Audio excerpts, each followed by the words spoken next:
boleh nggak sih Pak kayak gitu? Gitu ya. Terima kasih Mas Rizal. Pertanyaannya menggelitik dan pertanyaan yang sering muncul di akhir tahun ya kayak gitu ya Pak.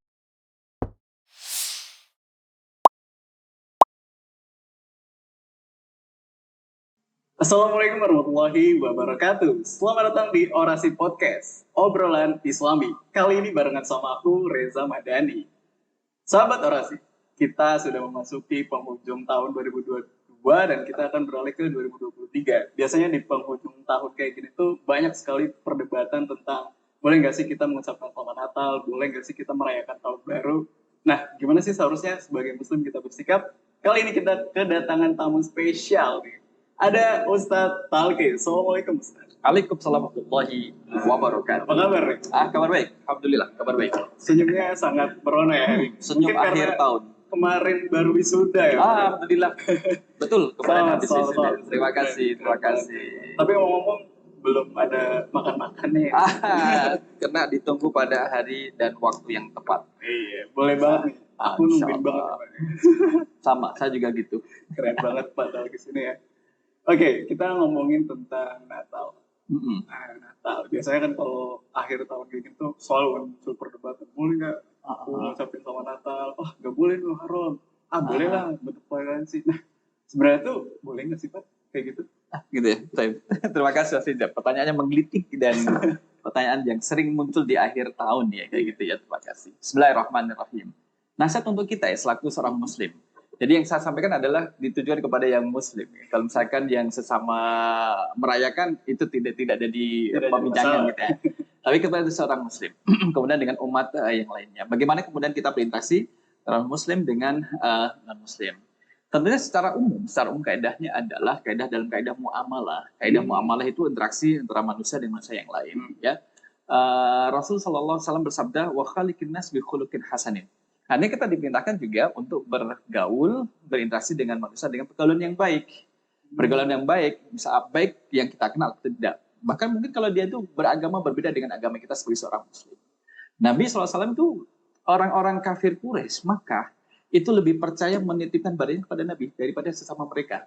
Kenapa? Karena Nabi Muhammad itu amanah orangnya.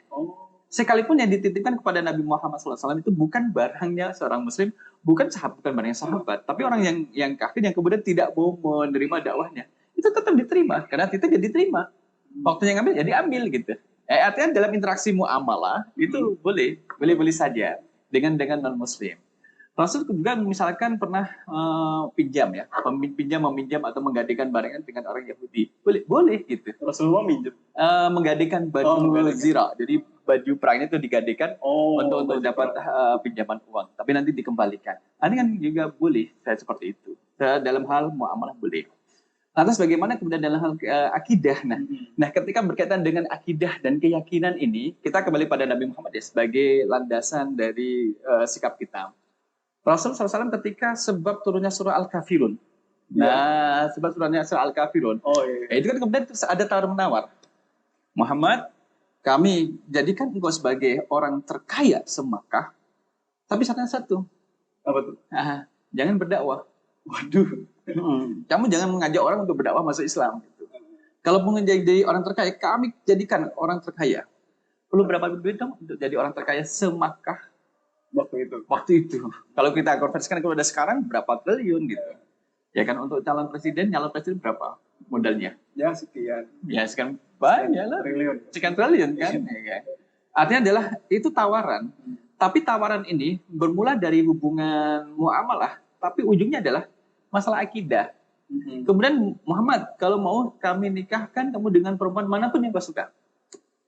Karena kasta waktu itu masih ada. Nggak mungkin kemudian bangsawan, tidak mungkin orang budak menikah dengan bangsawan, mungkin. Orang tapi biasa aja nggak mungkin, gitu. Nah kemudian Nabi Muhammad diberi kebebasan, milih dengan siapapun yang kau suka, akan kami kasih, gitu. Tetapi syaratnya satu, jangan berdakwah. Yang ketiga adalah Muhammad, sembahlah Tuhan kami 1 tahun. Tuhannya orang-orang musyrik itu patung berhala. Nanti kami akan menyembah Tuhanmu 1 tahun. Malah jadi transaksi teologi, keyakinan, akhirnya adalah, tapi mereka minta Nabi Muhammad menyembah Tuhan mereka dulu. Baru nanti mereka menyembah Tuhannya Nabi Muhammad dulu. Nah, ketika dalam masalah teologi, itu kemudian harus bersikap tegas. Tidak. Tidak ada negosiasi, tidak ada debat. Tidak selesai. Karena mereka menginginkan masalah barter keyakinan, itu kemudian tidak diperbolehkan. Oke. Nah, kembali pada pertanyaan tadi, mengucapkan itu termasuk masalah akidah atau muamalah? Nah, ini itu kemudian cara pandang yang berbeda melahirkan hukum yang berbeda. Gitu Maka lah. dari itu mungkin menjadi perdebatan. Perdebatan juga. Kalau di Twitter biasa Muncul, nanti di IG kemudian lagi menyinggung masalah toleransi lah, kamu nggak iya, toleransi sebagainya. Ya. Tentunya kita ketahui bahwa ada yang pro, ada yang kontra. Tetapi juga kita harus sadar bahwa kita sebagai seorang muslim kita juga punya rambu-rambunya, gitu ya. Artinya kalau misalkan dalam hal muamalah itu kan baru muamalah. Kalau muamalah dengan orang Nasrani boleh. Tapi bagaimana dengan mengucapkannya? Kita ingat dengan hadis Rasul SAW misalkan, min husni islamil mar'i tarkuhu ma la ya'nihi. Tanda-tanda dari baiknya keislaman seseorang kalau dia itu meninggalkan yang tidak bermanfaat. Lantas kalau misalkan ada yang tanya, Ustaz, boleh nggak saya mengucapkan selamat pada Natal kepada teman saya? Emang kalau kamu tidak mengucapkan, apakah kamu kemudian terus diputus dari pertemanan? Apa emang kamu dijauhi? Gitu. Padahal dia tahu kalau kamu itu adalah Muslim, gitu. Atau misalkan, apakah kamu harus mengucapkan itu? Kalau tidak, kemudian kamu merasa sungkan, kan gitu. Maka kan kita kuatkan kepada diri seorang Muslim. Muslim, ini lampu-rambunya. Manfaat tidak? Wah, nggak ada manfaatnya sih. Iya. Pertanyaan muncul lagi. Kalau di daerah minoritas bagaimana? Yang Muslim itu minoritas. Ya, kalau misalkan seorang Muslim minoritas, kemudian yang non-Muslim itu mayoritas, akhirnya kan kemudian dia mengucapkan. Karena sebagai minoritas, melihat misalkan efek yang terjadi setelahnya adalah ganas. Karena minoritas, oh ini udah minoritas macam-macam. Maka kemudian nanti akan ada fatwa di daerah situ. Berarti emang kontekstual. Kontekstual sesuai dengan keadaan. Tapi kalau kita bicara dalam kondisi yang normal itu normal Indonesia. Kan umat Kristiani juga tidak menuntut kita untuk mengucapkan selamat Natal kan? Enggak juga. Dan mereka juga tidak marah kalau misalkan Muslim tidak mengucapkan, karena itu bukan hari rayanya umat Islam gitu loh. Sebagaimana kalau kita itu hari raya Idul Fitri, kemudian kita ada perayaan keagamaan, ya kan? Kita juga tidak marah kalau mereka tidak mengucapkan, termasuk ketika mereka tidak mau bersyahadat, kita kan juga tidak marah. Tidak marah ketika saling memahami. Nah, yang jadi masalah adalah ketika kemudian terus dikaitkan dengan toleransi. Wah, nggak toleran ini, nggak ucapin selamat. Apa kaitannya? Kan nggak ada kaitannya juga. Saling memahami aja. Harus saling memahami antara satu dengan yang lainnya. Jangan konteksnya cuma di situ ya. Iya, tadi nggak usah diperkeruh sebenarnya. Nggak usah diperkeruh suasana yang sudah damai, yang kemudian punya hari raya keagamaan masing-masing berjalan sebagaimana biasanya, nggak usah diperkeruh. Toh mereka juga akan berjalan. Ya misalkan yang di Bali ada Nyepi, ya tetap berjalan. Dan kita juga tidak perlu mengucapkan selamat hari Nyepi gitu. Selamat hari Nyepi kok berisik. Iya. Kan tidak. Sebenarnya itu tidak. Sebenarnya harus saling memahami. Nggak usah kemudian menjadi pihak-pihak yang ngompor-ngompori, manas-manasin, buat perkara, buat biar menjadi terkenal, nggak usah lah. Kerukunan itu lebih diutamakan. Kesatuan itu lebih diutamakan. Baik kesatuan dalam bingkai agama Islam sesama Muslim harus dijaga, atau dalam bingkai kesatuan bernegara. Itu harus dijaga gitu. Sebenarnya dalam bernegara, dalam konteks Islam dan Kristen, orang Muslim dengan non-Muslim tuh malah tuh cenderung nggak ada perdebatan. Tidak ada perdebatan. Yang ada perdebatannya justru malah di agama kita sendiri. Maksudnya umat kita kan sering. Dan sebagainya. Itu yang harus kita pahamkan pada generasi yang sekarang ini ya. Karena kalau yang generasi tua kan sudah sering mendengar hal-hal tadi. Tapi kayak generasi muda mungkin baru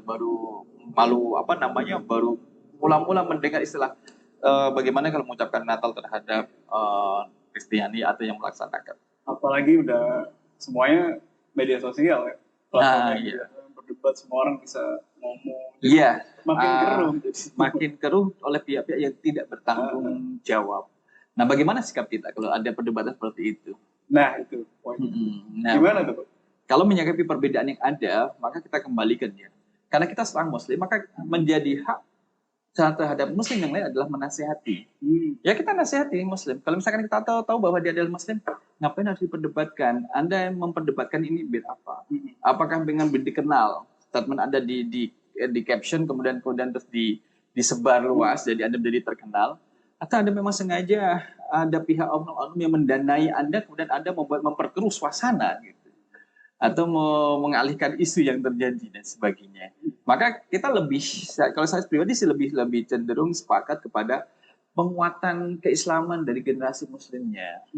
Kalau mereka paham dengan sikap-sikap keislamannya itu, maka bisa menempatkan diri di mana kemudian harus menghargai yang berbeda agama, di mana kemudian harus tunduk, dan juga di mana kita juga menjadi teladan bagi mereka.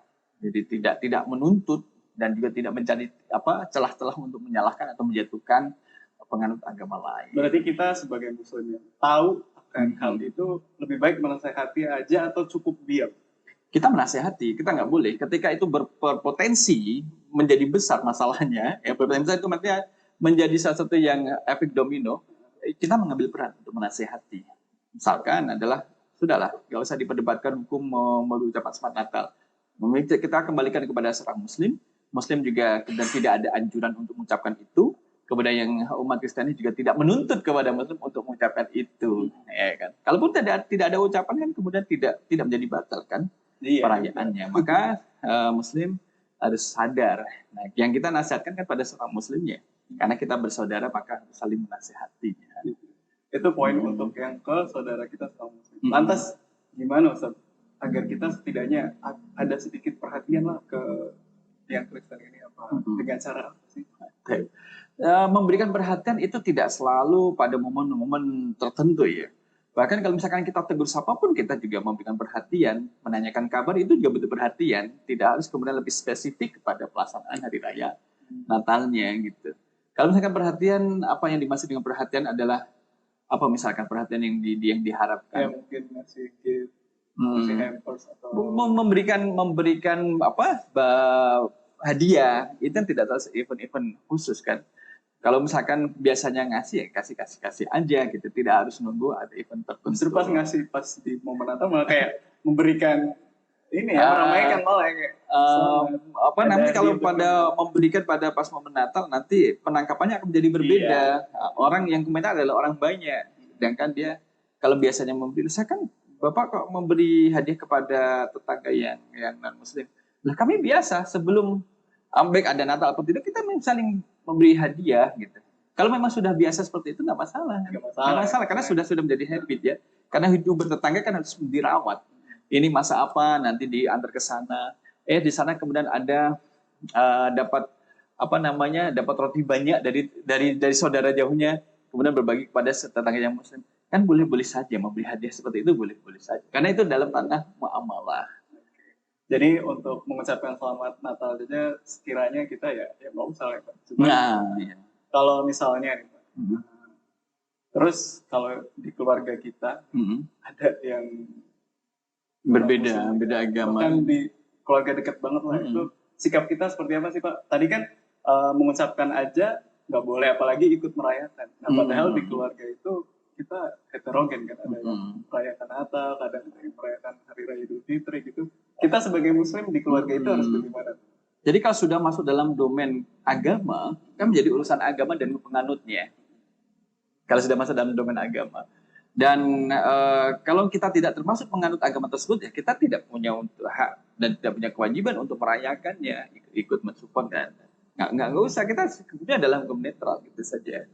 Dan sama seperti ketika ada ritual agama Islam, entah itu hari Idul Adha, Idul Fitri, atau puasa, toh kita selaku penganut agama Islam dengan kewajiban di atas tadi, kemudian kita tidak memaksakan orang muslim untuk mengikuti kan, dan tetap berjalan. Sebenarnya toleransi seperti itulah yang baik, tidak saling menuntut untuk menuntut orang lain mengikuti apa yang jadi ritual dari agamanya, kan? Jadi yang muslim tidak menuntut kepada non muslim, ayo kamu ikutlah saya. Sekarang ini agama saya sedang ada event besar ini keagamaan, Anda harus ikut. Nggak bisa, nggak usah. Rame-rame nih makan nih. Usah. Kalau misalkan dalam hal ngajak makan, minum, makan boleh saja kalau ngajak makan.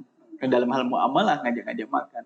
Kalau makannya di hari itu, di hari itu. Iya misalnya kayak keluarga ada acara terus ngundang kita. Kalau misalkan makannya di hari itu, ya makan kan kembali kepada niat kita ya. Bismillahirrahmanirrahim, kita sebagai makan aja. Kita datang karena berdasarkan manusia. Gitu. Sama juga misalkan gini, kalau kita dikasih daging sama orang yang katakanlah non-muslim dan kita tidak tahu bagaimana menyembelihnya, prosesnya yang panjang kita tidak tahu, kan kita tidak bisa membuktikan halal haramnya. Iya. Udah Bismillahirrahmanirrahim, makan aja gitu. Karena kita tidak memiliki kemampuan untuk membuktikan ini halal atau haram. Disembelih, siapa yang nyembelih? Kemudian susah kan? Baca Bismillahirrahmanirrahim. Nah, sama seperti kalau misalkan kita dikasih hadiah saja. Terima, kalau terima saja. Untuk menjaga persaudaraan, apalagi teman dan satu keluarga, atau misalkan teman sejawat, kolega, kalau kasih hadiah, ya terima saja, nggak apa-apa. Nggak apa-apa. Kalau memang itu makanan yang halal, udah makan Bismillahirrahmanirrahim, makan.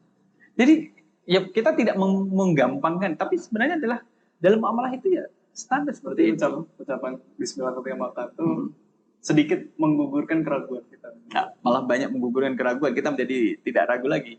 Menjadi Bismillah kemudian makan saja. Ya Allah, semoga baik-baik aja. Nah, gitu. Ada ikan, Bismillah, makan. Itu kita kan diundang ya, kita kan kemudian diundang dan kemudian dikasih santapan tidak. Datang saja tidak apa-apa. Itu dalam kondisi yang normal ya. Kalau dalam kondisi yang minoritas, ya tentunya ada penyikapan yang berbeda. Ya, kalau misalkan pada ngucapin Selamat Natal, ini ternyata muslimnya minoritas, pun ada yang berpendapat boleh saja dalam kondisi yang minoritas. Karena emang kondisinya... Karena dia minoritas gitu. Nah, ini yang harus kita perhatikan. Dan semakin tahun, bertambah tahun, karena kita ketemu lagi kan tahun depan. Seharusnya kita menjadi lebih dewasa menyikapi perbedaan ini gitu. Tidak menjadi satu polemik yang dibahas, harus saling menghargai. Toleransi kan harus menghargai perbedaan dengan tidak menuntut perbedaan agar menjadi satu kesamaan. Kesamaan itu sama-sama merayakan, padahal kan secara aturan agamanya mereka adalah berbeda. Iya, memang berbeda dan kita harus menyikapinya sesuai dengan bagaimana Islam menuntun kita. Lebih mudah adalah ketika kita, kalau di Indonesia konteksnya ya, kan sudah ada MUI di daerah-daerah itu. Iya. Tinggal referensinya ke MUI, karena MUI akan melihat konteksnya. Oh, ini kok MUI di kota atau di daerah ini muslimnya minoritas, kemudian dia mengeluarkan satu fatwa. Fatwa itu kan melalui kajian yang panjang. Nah, kita ambil aja itu. Ya, nanti kalau salah bagaimana? Ini kan istihad manusia, salah dapat pahala 1, benar dapat 2. Karena ini adalah produk dari kajian dari ulama. Misalkan di tempat provinsi yang lain akan menjadi berbeda hasil ininya. Nah, kita kemudian jangan kemudian dalam satu kondisi kita di tengah-tengah, kemudian mengadopsi kondisi yang berbeda di tempat lain. Tempat lain kemudian kita ambil, diterapkan di tempat kita, yang kemudian berbeda. Kondisinya juga berbeda, dari sisi populasinya juga berbeda, konteks kemudian politiknya juga berbeda, ya akan menjadi tidak cocok gitu. Kalau kita di Indonesia, lihat konteks ke-Indonesianya bagaimana. Kita kan mayoritas ya. Dan umat non-muslim di Indonesia kan tidak memerangi umat Islam. Dan umat Islam juga tidak memerangi gitu. Jadi tidak usah kemudian diperkeruh dengan masalah tahunan. Iya, maksudnya padahal udah jadi perbincangan tiap tahun, tapi kok masih aja ramai. Lagi gabut mungkin ya. Terus, kalau misalnya tadi kan ucapan Selamat Natal, terus merayakan Natal. Kalau misalnya kita sebagai Muslim nih Pak, menikmati kehadiran Natal, kayak misalnya contohnya ada diskon tahunan, atau diskon Natal, terus diskon tahun baru, itu gimana Pak? Kita boleh ngambil itu kan tidak sebuah keberkahan sendiri buat kita. Itu kan bagian daripada marketing ya, bagian marketing satu perusahaan. Ya. Kita tidak bisa dikatakan menikmati keberkahan dari Natal, enggak juga gitu. Itu mungkin ada ataupun karena melihat momen, jadi kan melihat momen. Nanti ketika Idul Fitri pun ada diskon juga gitu. Ada juga. Jadi boleh-boleh saja kita menikmati selama kita punya uang untuk membeli. Nah, boleh-boleh saja. Mau dioptimalkan boleh saja. Tetapi harus diingat bahwa jangan israf, berlebih-lebihan. Mungkin ada diskon kemudian semuanya dibeli tapi nggak dipakai. Nah, itu bukan termasuk bagian dari ajaran nilai-nilai Islam. Gitu juga. Kalau misalnya diskonnya, diskon pohon Natal nih beli. Diskonnya pohon Natal. Diskon 90% buat hiasan. Oh, buat hiasan. Misal, apa keperluan kita? Kita kan berarti kan tidak memiliki keperluan kan? Iya sih. Iya, ini Pak. Kalau misalnya kita sebagai umat Muslim, terus ya pakai kayak simbol-simbol Christmas, simbol Kembali tadi Mas Reza, Natal. pada hadis tadi ya, apa manfaatnya? Min husni islamil mar'i tarku malaya nih. Jadi menggambarkan kualitas keislaman kita adalah ketika kita itu meninggalkan yang tidak bermanfaat. Terus kan kita tanya, manfaatnya apa pakai misalkan baju-baju simbol yang menjadi agama lain? Sudah menjadi simbol ya, dikatakan simbol memang itu identitasnya. Kan tidak mungkin ya, tidak mungkin dalam artian adalah gini, pakai baju merah putih yang apa Santa Claus itu, Ya, kemudian dikatakan ini bajunya orang Arab, kan nggak juga, nggak masuk karena itu sudah dipahami sebagai simbol Natal. Artinya kita kembali pada diri kita, seberapa gregetkah keislaman kita? Seberapa greget keislaman kita ketika kita itu meninggalkan yang tidak bermanfaat?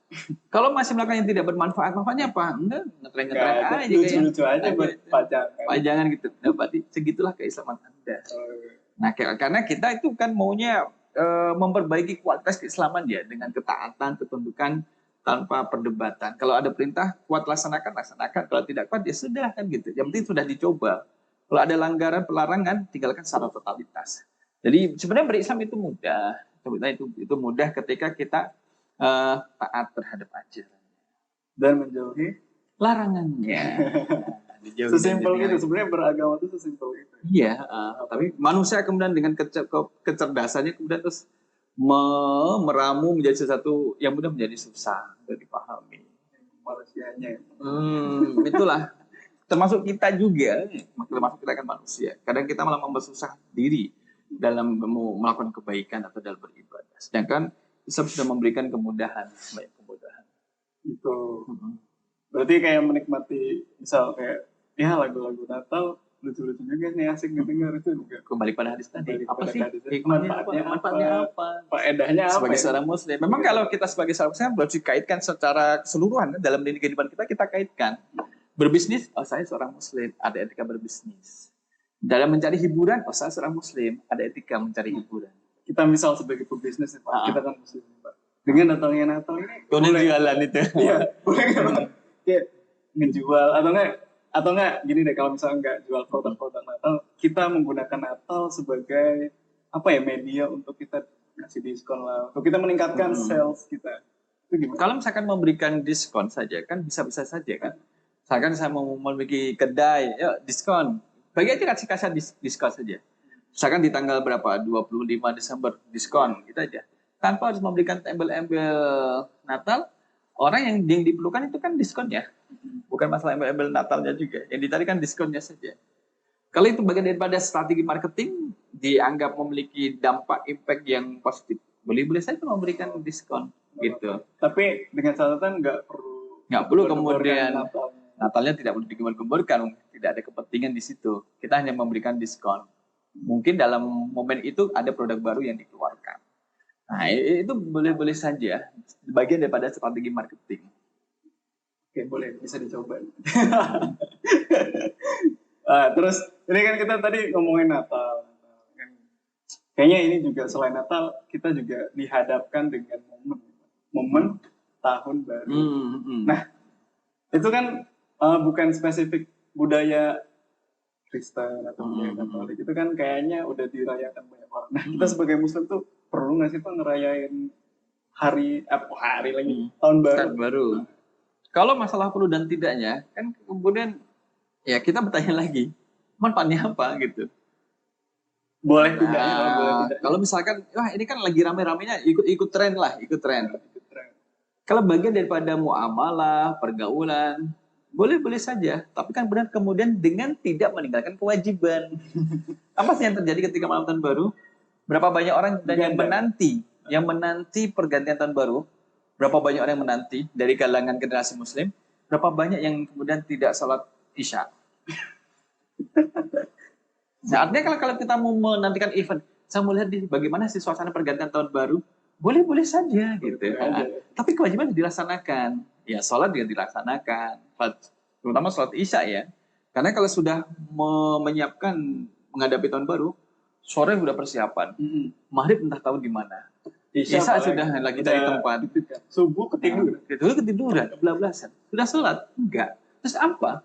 Dapat menikmati pergantian malam tahun baru, tapi kewajiban sholat menjadi terlupakan.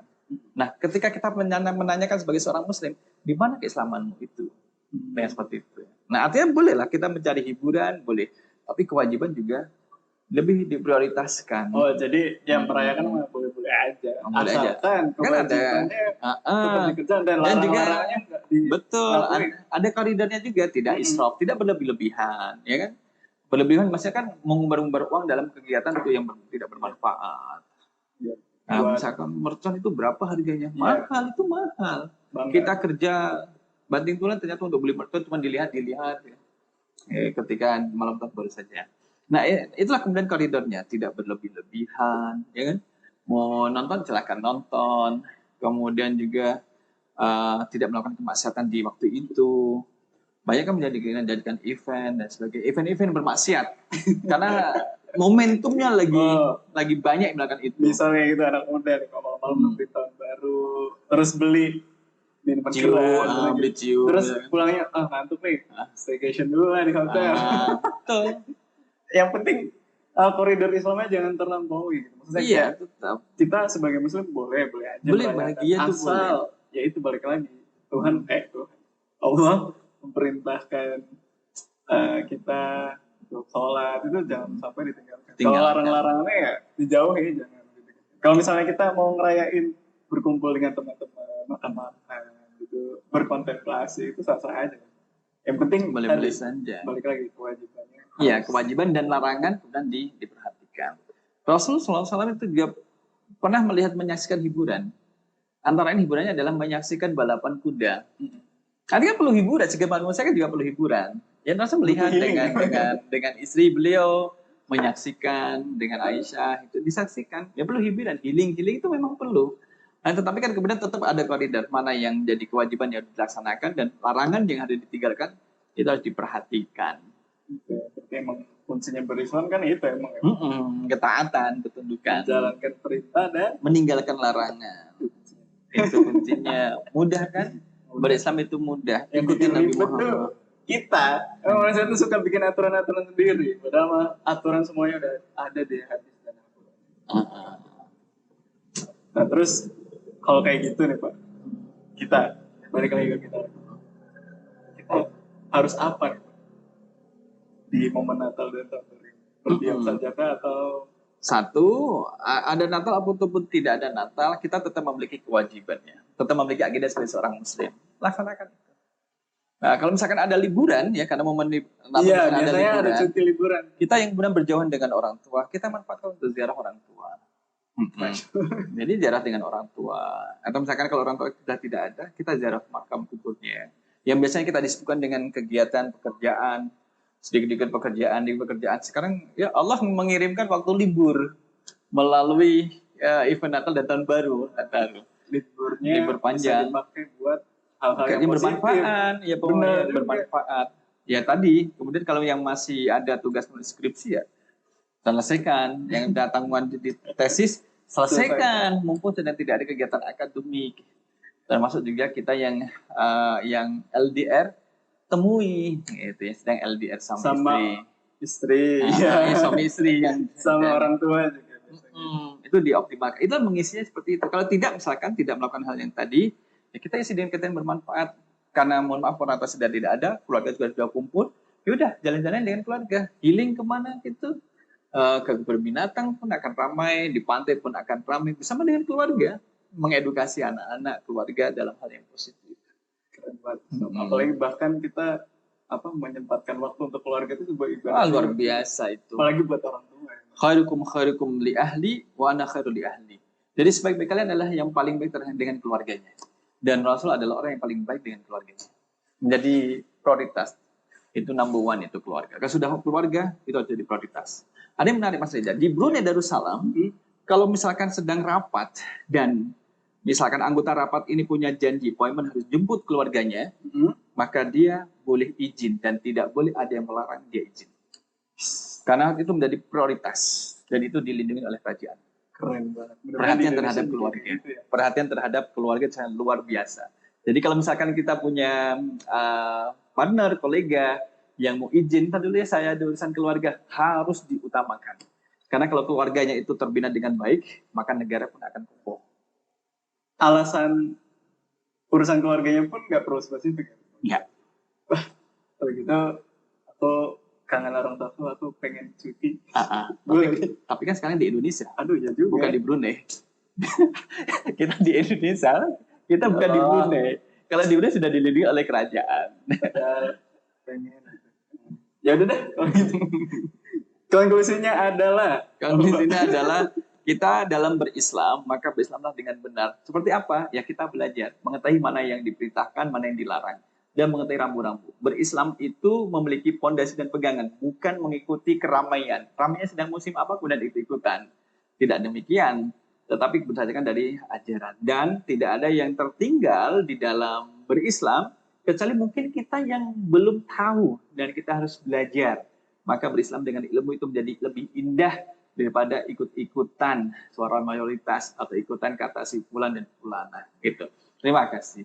Nah, gitu sahabat orasi untuk episode kali ini. Keren banget kan? Menarik kan? Terima kasih Pak Taufik atas apa ya? Wejangan. Wejangan sih. Wedangan. Waduh, wejangan. Diminum dulu Pak. Wedangan. Mantep ya? Siapa yang buat? Ada. Emang mantep banget nih. Oke, gitu aja dari kami. Kita bertemu lagi di episode selanjutnya di Orasi Podcast, obrolan Islami. Assalamualaikum warahmatullahi wabarakatuh.